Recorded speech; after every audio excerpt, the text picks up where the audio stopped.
adik-adik, apa khabar? Okey, nama Cikgu Nur Alia Syazana binti Ahmad Zakinuddin. Adik-adik semua boleh panggil Cikgu Yaya. Cikgu nak ajarkan satu topik dekat adik-adik. Cuba adik-adik teka topik apa? Topik itu berkaitan dengan alam sekitar. Cuba adik-adik fikir topik apa? Adik-adik nampak tak topik apa ni? Pencemaran. Adik-adik tahu tak apa itu pencemaran? Kalau adik-adik tak tahu, tak apa, biar cikgu terangkan dekat adik-adik. Dan adik-adik ambil perhatian tahu, pencemaran ni ialah satu perbuatan di mana kita mencemarkan atau mengotorkan alam sekitar di sekeliling kita dengan bahan seperti sampah sarap, bahan kimia dan lain-lain yang boleh membawa kesan buruk kepada alam sekitar kita. Adik-adik boleh bagi tahu cikgu tak? Jenis pencemaran yang adik-adik tahu? Cuba adik-adik fikir. Ya, betul adik-adik. Yang adik-adik cakap tu semua betul. Okey, hari ini cikgu nak fokuskan 4 topik yang akan cikgu terang dengan lebih detail kepada adik-adik untuk lebih tahu dengan lebih mendalam. Okey, mari kita lihat. Yang pertama ialah pencemaran udara. Adik-adik tahu tak pencemaran udara tu apa? Ya, betul. Okey. Pencemaran udara ini ialah pembebasan bahan kimia ke ruang udara yang boleh menyebabkan pencemaran yang berlaku pada kualiti udara kita yang kita hirup untuk dapatkan oksigen ini. Adik-adik, boleh adik-adik bagi tahu cikgu tak contoh pencemaran udara? Betul. Contohnya pembakaran sampah, asap kenderaan, and then pelepasan asap-asap kilang. Adik-adik tahu tak punca berlakunya pencemaran udara ni? Punca perbuatan pencemaran udara ni daripada perbuatan manusia sendiri. Apabila kita membakar sampah, itu adalah salah satu pencemaran udara, tahu adik-adik? Okey adik-adik, macam mana kita nak kurangkan pencemaran udara ni daripada terus berlaku? Ya, betul. Kalau kita nak kurangkan pencemaran udara ni, kita jangan bakar sampah secara terbuka. And then, kalau nak kurangkan daripada pencemaran udara ni, adik-adik, kalau nak berjalan, adik-adik boleh naik kenderaan awam seperti LRT, apa lagi? Bas, teksi. Yang kedua ialah pencemaran air. Adik-adik tengok gambar tu. Adik-adik tahu tak kenapa terjadinya pencemaran air? Pencemaran air ni dia berlaku apabila nampak warna air tu sudah bertukar kekotoran, warna dia, kualiti dia, dan ia menunjukkan sudah tercemar. Okey adik-adik. Cuba adik-adik teka, apa puncanya berlaku pencemaran air ni? Ia berlaku apabila sikap manusia yang suka buang sampah ke dalam sungai dan membuang sisa toksik dan juga pepejal ke dalam laut. Adik-adik, akibatnya kita yang menggunakan air tu dan menyebabkan kita mengalami sakit perut apabila kita minum air tu. Haiwan di dalam laut, hidupan laut pun akan mati akibat termakan sampah sarap yang adik-adik buang tadi. Macam mana nak atasi pencemaran air ni adik-adik? Adik-adik tahu tak? Betul.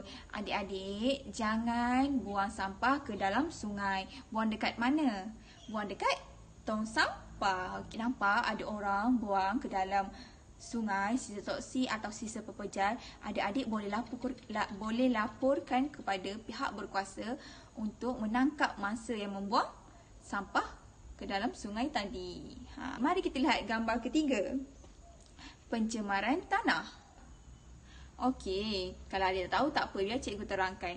Pencemaran tanah ini ialah satu perbuatan yang berlaku di sebuah kawasan sehingga menjadi pertukaran warna tanah, kesuburan tanah dan menyebabkan hakisan. Punca berlakunya pencemaran tanah ini, punca dia daripada perbuatan manusia yang membuat pelbagai eksperimen atau aktiviti seperti pembukaan tanah baru, pembinaan bangunan, penggunaan racun, pembakaran hutan dan sebagainya yang menyebabkan hakisan tanah ini berlaku. Sebab dia apa adik-adik? Adik-adik boleh tahu tak?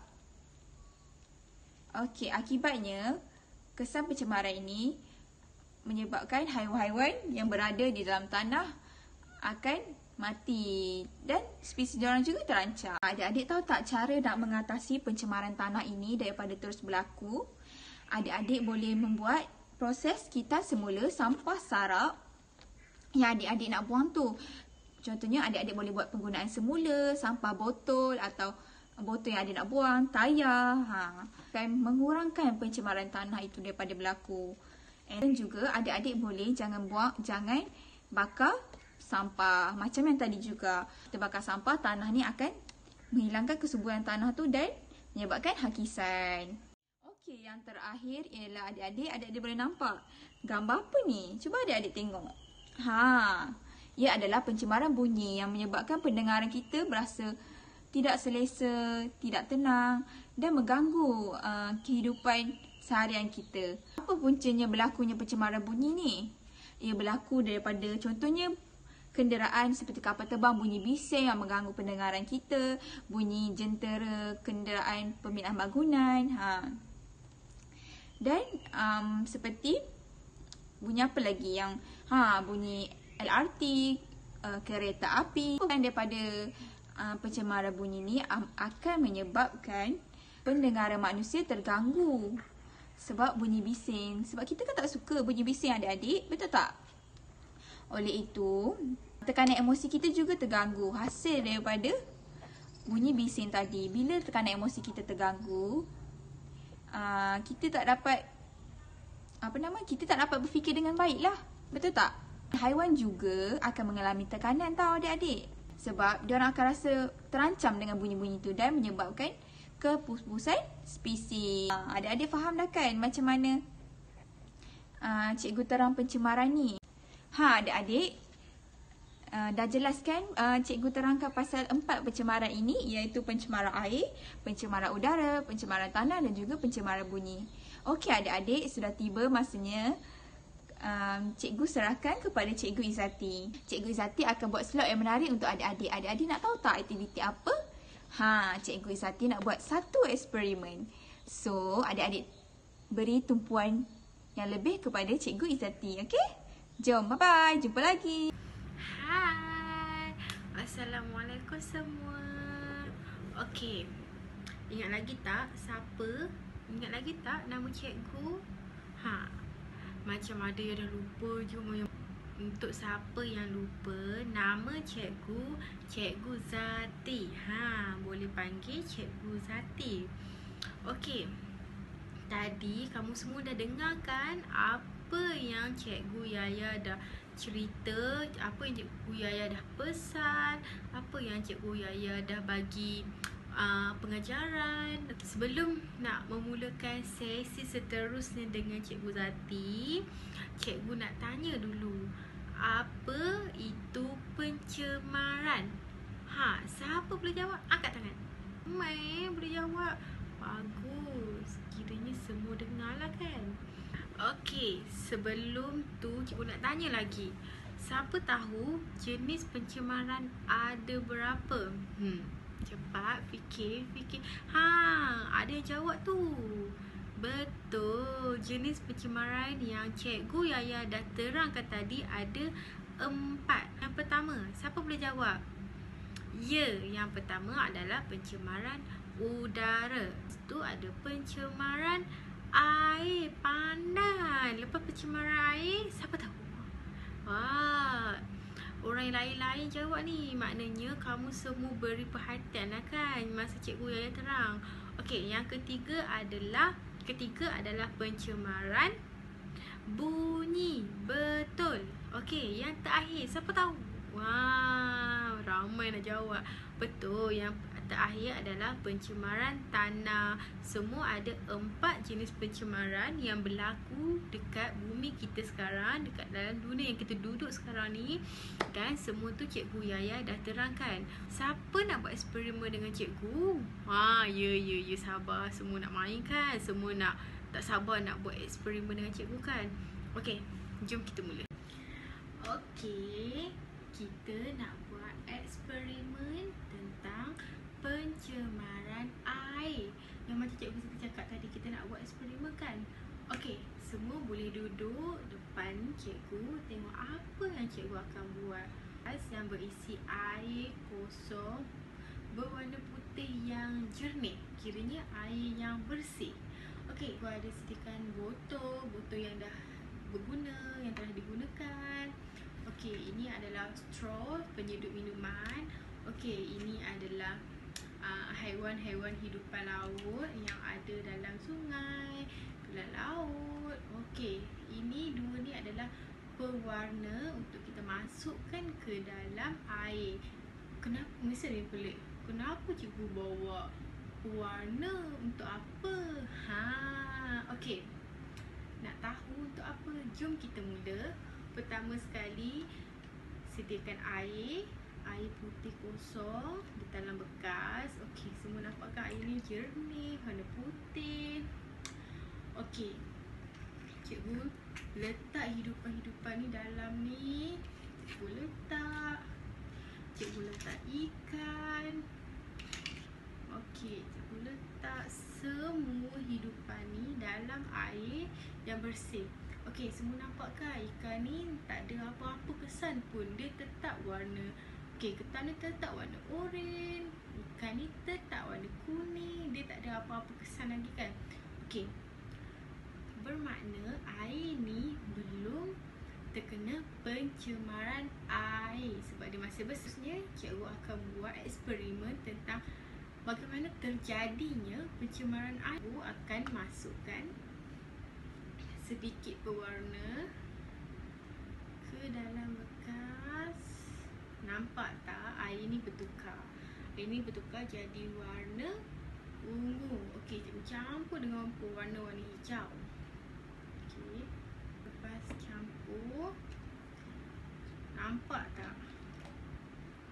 Air ni bertukar warna, jadi kotor, jadi gelap sangat. Air dah bertukar warna. Kita nampak lagi tak hidupan air yang tadi kita nampak dengan jelas? Betul. Bila air ni bertukar menjadi warna lain, menjadi kotor, hidupan laut yang kita nampak dengan jelas tadi dah tak nampak. Lepas tu ditambah pula dengan buangan-buangan bahan-bahan terpakai seperti botol orang masukkan ke dalam sungai, dalam laut. Apa pula penyeduh minuman ni ke dalam ni? Kita jumpa lagi. Lepas kain-kain yang terpakai, baju-baju. Cikgu nak tunjuk dekat sini.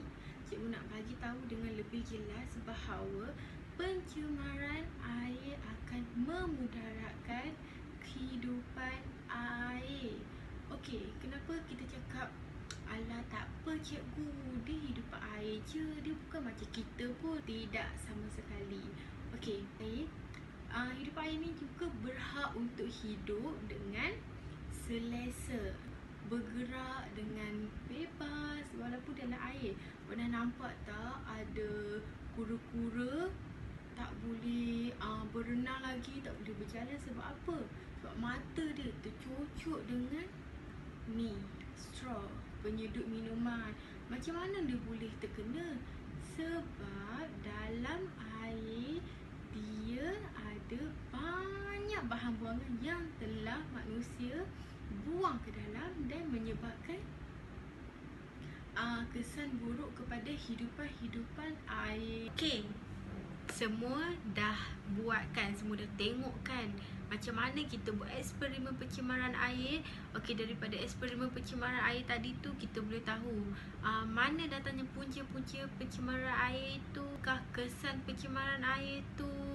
Okey, semua kita dah tahu, kita dah faham, kita dah sedia maklum. Lagi sekali, cikgu cuma nak pesan kita semua kena jaga alam sekitar kita, jaga persekitaran kita, jaga bumi kita dengan baik supaya kesan yang akan datang tidak memberi kesan yang negatif, malahan menjadi kesan yang positif, bukan sahaja kepada diri kita tapi kepada hidupan-hidupan lain, kepada haiwan-haiwan, contohnya macam kepada pokok-pokok, kepada bunga, haiwan-haiwan yang macam adik-adik selalu pergi zoo tu. Okey, ingat jaga bumi kita untuk masa hadapan. Okey, kita jumpa lagi dekat kelas yang akan datang.